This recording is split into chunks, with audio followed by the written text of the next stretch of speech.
আচ্ছা বন্ধুরা, আপনাদের কাছে একটা প্রশ্ন রাখছি। তৃণমূল যেভাবে বাংলা ভাষা এবং বাঙালিদের নিয়ে আন্দোলন মিছিল করছে, আমার প্রশ্ন একটাই, তৃণমূল কংগ্রেস ক্ষমতায় আসার সঙ্গে সঙ্গে বাংলা ভাষার পিণ্ডি প্রথম চটকেছে এই তৃণমূল সরকার।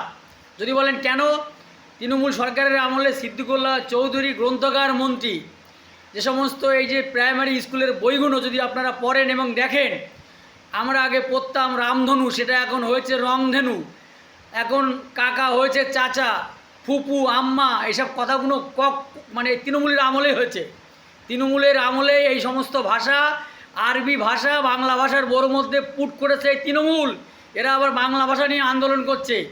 কলকাতায় যে সমস্ত ফ্লেক্স ফেস্টুন আমরা দেখতে পাই, সব বাংলা আউট, সেখানে সব আরবি ভাষা।